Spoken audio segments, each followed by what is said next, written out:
안녕하세요. 부동산 칼럼 쓰는 남자 북칼럼입니다. 요즘 꼬마 빌딩을 찾는 사람들이 많다고 하는데요. 정말 서울 꼬마 빌딩 매매가 답일까요? 요즘 명동의 모습을 보면서 그 답을 한번 찾아보도록 하겠습니다. 명동의 위상이 꺾였습니다. 지난 전국 땅값 1위를 자랑하는 명동의 네이처 리퍼블릭 부지의 공시지가가 13년 만에 하락을 했는데요.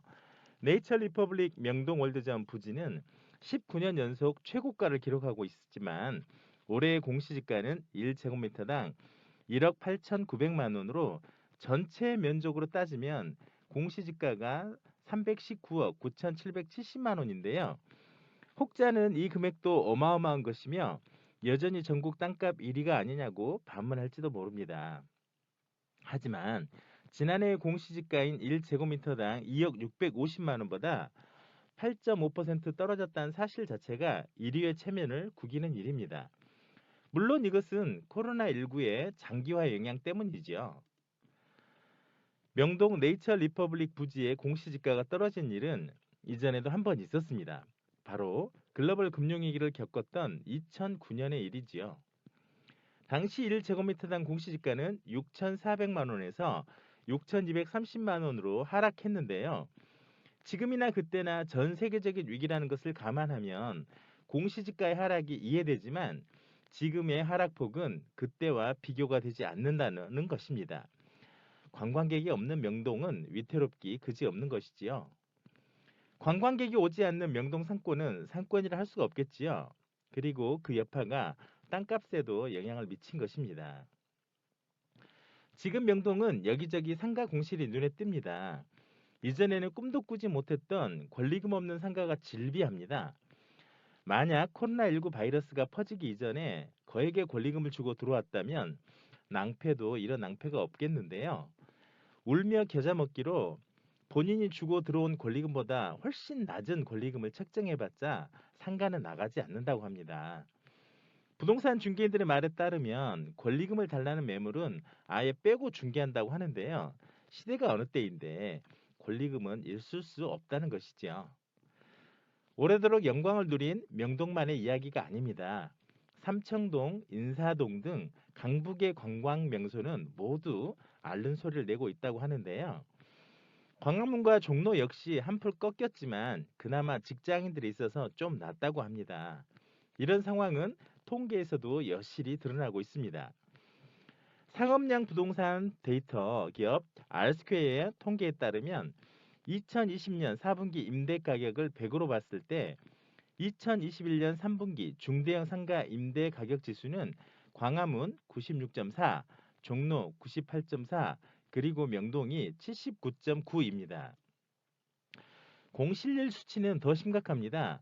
광화문 23%, 종로 10.9%, 명동은 47.2%로 많은 상가가 불이 꺼져 있는 상태입니다.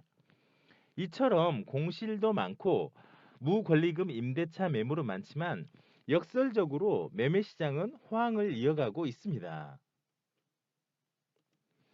몇 년간 시중에 돈이 많이 풀려서 투자 자금은 있지만 점점 촘촘해지는 규제에 좋은 투자처이던 아파트에 더 이상 투자를 할 수 없게 됐는데요. 그래서 그 돈이 꼬마 빌딩으로 흘러가는 것입니다.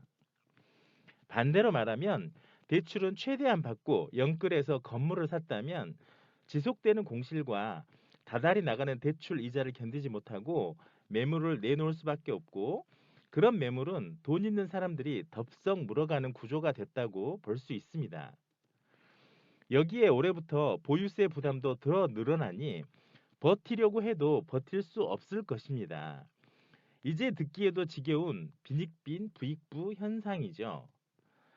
누군가는 돈이 많아서 투자처를 찾고 누군가는 고공행진하는 아파트 값을 보면서 지금이라도 부동산 투자에 뛰어들어야 한다고 생각할 수 있습니다. 돈이 있으면 투자를 해야 하고 부동산 투자는 빠를수록 좋겠지요. 다만 우리가 고심해서 풀어야 하는 숙제는 어떤 유형의 부동산 투자를 선택하느냐입니다.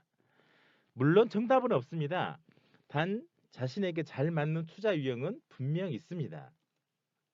그러니 중요한 것은 남들이 다 아파트 투자를 한다고 해서 함께 아파트로 다이빙하거나 지금의 추세는 아파트 대신 꼬마 빌딩이라고 하니 또 꼬마 빌딩 건물주를 상상해서는 안 됩니다. 이렇게 휩쓸리듯 투자를 하면 전세입자가 들어오지 않는 아파트 주인, 상가 임차인이 들어오지 않는 상가의 건물주가 될 뿐입니다. 그리고 버티고 버티다가 결국 백기를 들고 금매를 내놓아 누군가의 배만 불려줄 수도 있습니다. 뉴스에서 나오는 부동산의 유형은 극히 일부입니다. 이 외에도 투자처는 정말 많은데요. 그러니 시야를 넓히고 이곳저곳으로 시선을 옮겨보는 것을 추천해 드립니다. 이런 말이 있지 않습니까? 구하는 자에게 길이 있나니 이 말은 동서고금을 막론하고 진리라고 생각합니다. 오늘 영상은 여기까지입니다. 영상이 유익하셨다면 구독, 좋아요, 알림 설정까지 부탁드립니다. 감사합니다.